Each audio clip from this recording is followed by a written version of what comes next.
새벽이신데도 어쩌면 그렇게 성경을 잘 읽으십니까? 예, 여러분들 이 아침에 오셔서 하나님의 말씀을 듣고 예배할 때에 하나님의 큰 은혜와 사랑과 능력이 여러분 모두에게 임하기를 원합니다. 물 좀 갖다 주세요. 물이 있나요? 아, 예.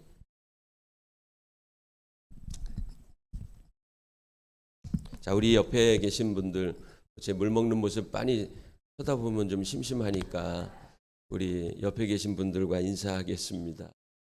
참 잘 오셨습니다.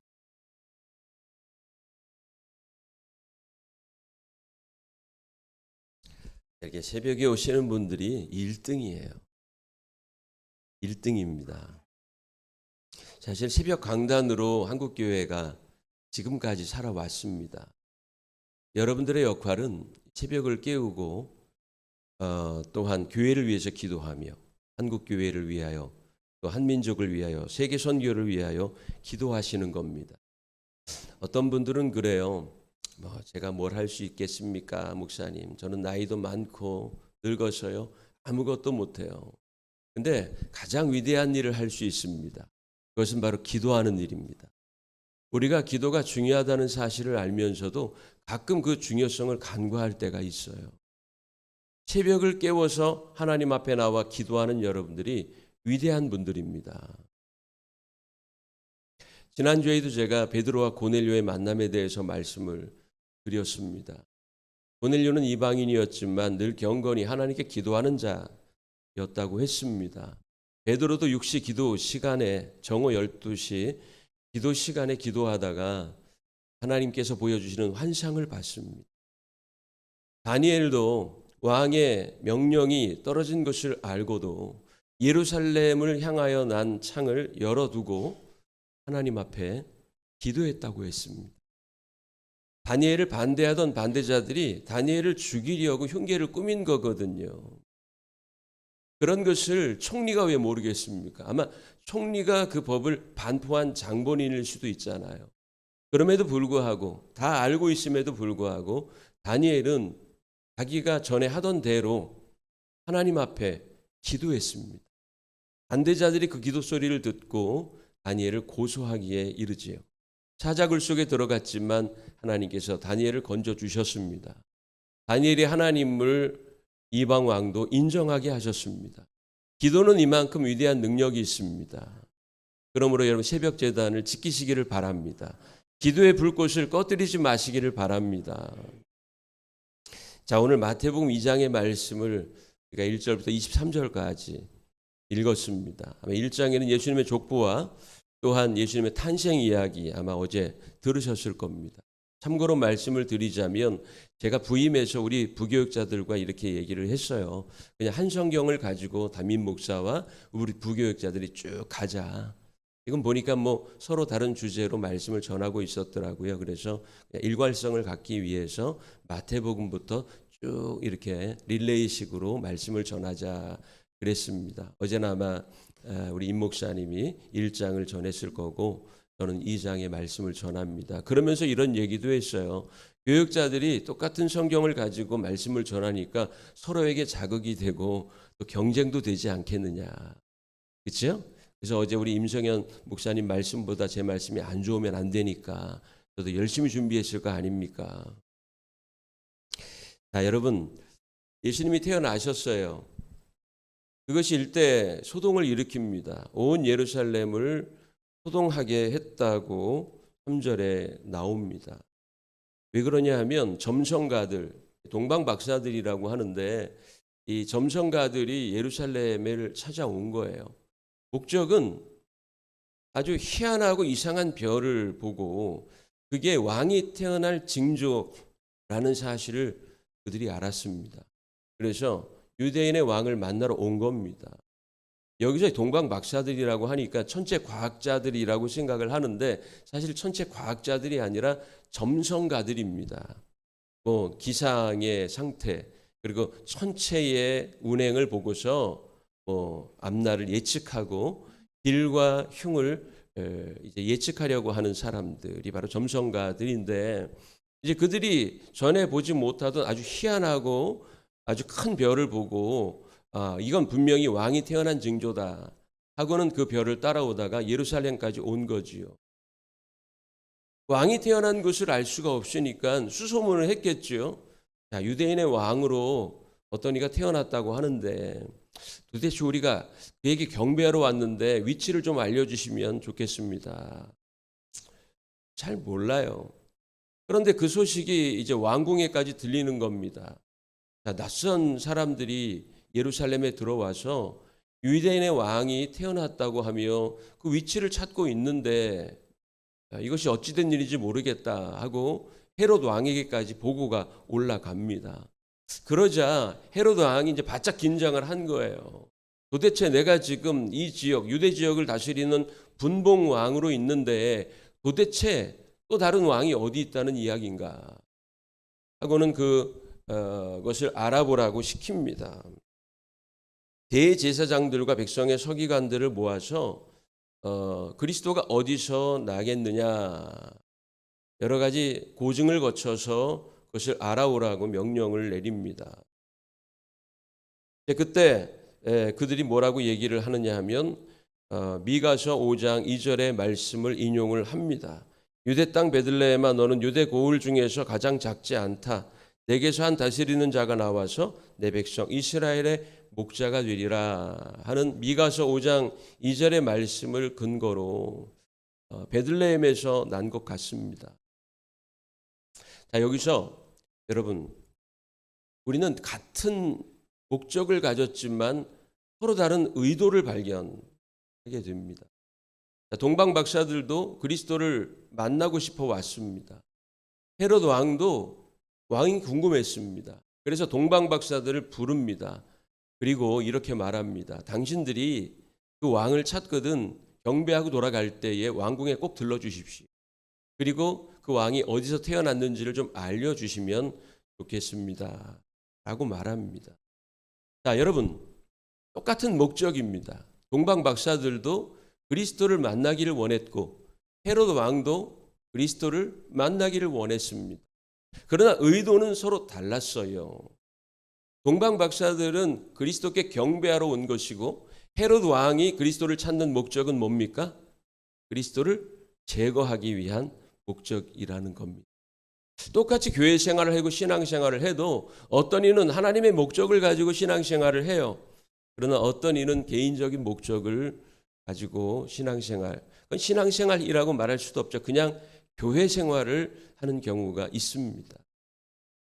삼양교회는 그런 일이 없었겠지만 예전에 한참 그 피라미드식의 어떤 그런 상행위를 하는 그런 단체들 지금도 많죠.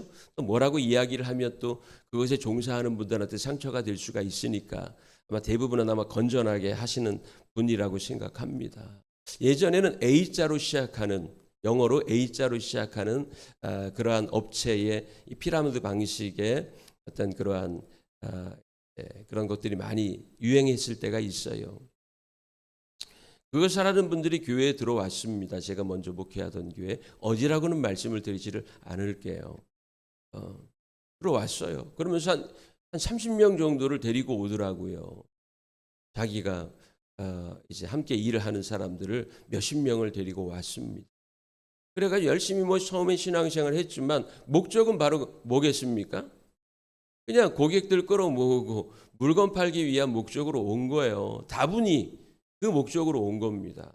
그래서 많은 사람들이 거기에 가입을 하고 또한 거기에 관계된 제품들을 사고 이랬어요. 처음엔 별 문제가 없었습니다. 그런데 그들은 그 커뮤니티가 굉장히 끈끈하거든요. 왜냐 돈을 벌고자 하는 목적을 가지고 있는 사람들은요. 목적이 분명하기 때문에요. 그 목적을 이루기 위해 수단과 방법을 가리지 않습니다. 나중에 이제 문제가 된 거예요. 교회 안에서 모이면 예수님 이야기, 하나님 이야기, 성령님 이야기, 전도하는 이야기, 사랑하는 이야기, 용서하는 이야기, 아멘도 안 나오네요. 이런 얘기를 해야 되잖아요. 그런데 교회 모이기만 하면 어떤 제품이 좋더라. 피부 미용에 이게 좋더라. 비누를 써보니까 이건 참 피부 트러블도 없고 참 좋더라. 이런 얘기만 하는 거예요. 그리고는 금요일이 되면은요. 그들이 교육받겠다고 금요 예배도 안 나오고 거기를 갑니다. 1박 2일로 교육을 하더만요. 아주 강원도에 큰 리조트를 빌려가지고 몇천 명씩 모아놓고 뭐 교육하겠습니까? 제품을 잘 홍보할 수 있는 방법. 그리고 이번 달에 판매왕. 그래서 막 거기에 뭐 다이아몬드를 붙여주고는 뭐 해외여행을 보내준다. 이렇게 하니까 그들이 그냥 아주 눈에 불을 켜고 물건을 팔려고 그냥 아주 애를 쓰는 거예요. 그러니까 교회가 무슨 이거 뭐 그야말로 예수님께서 예루살렘 성에 들어가셨을 때에 성전에서 상행위하는 사람들을 보고 왜 강도의 구려를 만들었느냐라고 책망하신 것처럼 교회가 무슨 뭐 판매소도 아니고 집합소도 아니고 총판소도 아닌데 여러분 금요 예배를 나와서 기도하고 하나님 앞에 예배하고 교회를 위해서 뜨겁게 눈물 흘려야 될 시간에 거기 가서 교육받고 있는 거예요. 제가 불렀습니다. 제가 얼마나 온유한 목사입니까? 얼굴을 봐도 그렇잖아요. 화를 냈습니다. 목회하면서 별로 화를 안 내거든요. 먼저 목회하던 만안교회에서 한 번도 화를 낸 적이 없습니다. 그래서 제가 화를 냈어요. 도대체 뭐 하는 거냐. 금요일 날 예배 나와야 되는 시간에 교육가 가지고는 집사님 권사님들이 도대체 뭐 하는 사람들이냐고. 그러려면 집사 권사 직분 다 내려놓으라고. 이렇게 부드러운 목사가요 막 화를 내면서 아주 책망을 했습니다. 여러분 그 책망을 듣고 그 소리를 하나님의 소리로 알고 회개하면 얼마나 좋아요. 그런데 강팍해질 대로 강팍해진 분들이니까 그분들이 제 얘기를 아주 잘 듣지 않더라고요. 그러면서 들어왔던 사람들 그대로 다 나갔어요. 거기다 또 이제 고물까지 묻혀서 나갔어요. 여러분, 우리가 신앙생활하는 목적, 누구라도 하나님께 영광이라고 하는 대의 명분을 가지고 와요. 그런데 도대체 무슨 의도냐는 게 문제인 거지요. 똑같이 예배하기 위해서 모였습니다. 그러나 그 예배가 하나님을 영화롭게 하는 예배가 되고 있느냐 하는 게 중요한 거거든요. 예수님 보고 나도 경배하고 싶습니다. 그리스도를 보고 나도 가서 경배하고 싶습니다. 라고 헤롯이 이야기했지만 그것은 흉계였습니다. 아주 악하고 아주 악랄한 계획이었다는 거지요. 그러나 동방박사들은 황금과 유향과 모략을 가지고 있습니다. 황금은 예수님의 왕되심을 인정하는 예물이에요. 유향은 예수님에게 신성과 인성이 있잖아요. 하나님의 아들로서. 유향은 예수님의 신성됨을 인하여 드리는 예물입니다. 모략은 예수님의 인간되심을 인하여 드리는 예물입니다. 동방박사들의 마음을 품으시기를 원합니다. 오늘 두 번째 키워드는 현몽입니다. 현몽은 꿈에 보였다는 뜻이잖아요. 자, 요셉도 여러분 하나님의 사자가 현몽했다고 했어요. 그리고 이 동방박사들도 하나님의 현몽하심으로 왕궁에 들르지 않고 다른 길로 돌아갔습니다. 그리고 13절부터 나오는 하나님이 또 요셉에게 현몽하여 애굽으로 피신하라고 명령합니다.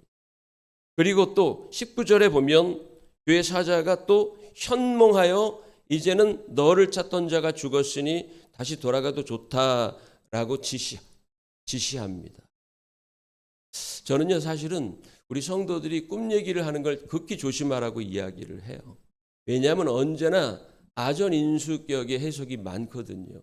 사람은 자기가 바라는 대로 보기 마련입니다. 그렇잖아요. 똑같은 금고를 딱 보고서도요. 금고 제작자는 어떻게 하면 좀 더 철저하게 잠글 수 있을까? 이거 생각해요. 근데 도둑은 뭘 생각할까요? 똑같은 금고를 보고 무슨 생각해요? 어떻게 하면 저 금고를 열 수 있을까? 를 생각한다는 얘기. 하나님이 여러분들에게 보여주신 꿈과 환상과 비전을 보십니까? 잘 모르면 아멘 하면 돼요. 다시 한번 물을게요. 주께서 보여주시는 꿈과 비전과 환상을 보십니까? 여러분 보시기를 바랍니다. 하나님이 보여주시는 꿈을 가지고 살아야 돼요. 요셉이 그랬습니다. 동방박사가 그랬고요. 또한 마리아가 그랬습니다. 다니엘이 그랬습니다. 구약의 요셉이 그랬습니다. 여기서 현몽은 단순히 내가 꿈에 뭘 봤는데 이게 이런 뜻일 것 같아라는 게 아니에요. 저는 그래서 우리 성도들에게 꿈 얘기 잘 하지 말라고 이야기합니다. 왜냐하면 어떤 꿈을 꾸면 자기가 원하는 방식대로 해석을 하기 마련이거든요. 그래서 죄송합니다. 아침부터 이런 얘기를 해서 무슨 뭐 엉이 뭔지 알죠? 그런 꿈을 꾸면 그게 돈 꿈이라며요. 맞아요? 뭐 그렇게 해석을 하더라고요. 응? 뭐 무슨 뭐 꿈을 보면은 뭐 꿈을 뭐 길몽이라고 하면 막 돈을 받고 팔기도 하고 막 그러잖아요. 그러니까 극히 조심해야 될 게 그리스도인들이 환상을 봤다. 내가 뭘 봤다. 꿈을 꿨는데 이게 이런 뜻일 것 같다. 저는 성도들이 이런 얘기 못하게 합니다. 물론 하나님께 꿈을 통하여서 보여주실 때도 있어요. 그러나 많은 경우에 자기의 감정, 자기의 의도, 자기의 바램대로 꿈을 해석하게 돼요. 그러면 그 꿈이 반복적이냐? 하나님께서 이 꿈이 정말로 이루어지게 될 상황과 환경들을 사람을 통해서, 환경을 통해서 보여주시거든요. 그렇게 해야 돼. 하나님의 뜻을 깨닫는다는 것은 쉬운 일이 아니에요. 그냥 꿈 한 번 꾸고 이게 하나님의 뜻이다 라고 말하면 안 돼요. 요셉과 마리아는 늘 기도하는 자였습니다. 늘 하나님을 바라보는 자였습니다. 그렇기에 하나님께서 꿈에 당신의 뜻을 보여주실 때에 그 말씀을 듣고 순종한 거예요. 애굽으로 피하라 했을 때 피했고 다시 돌아가라 할 때 돌아왔습니다. 자기 의도나 자기의 생각과 계획이 아니었어요. 사랑하는 성도 여러분, 우리들도 하나님이 보여주시는 꿈을 보며 삽시다. 오늘 하루를 살아도 내 계획이 아닌 하나님의 계획으로 삽시다. 현몽하여 주시는 하나님의 그 뜻을 깨닫고 오늘 하루도 승리하며 살아가는 우리 삼양교회 성도님들 되시기를 주님의 이름으로 간절히 축원합니다.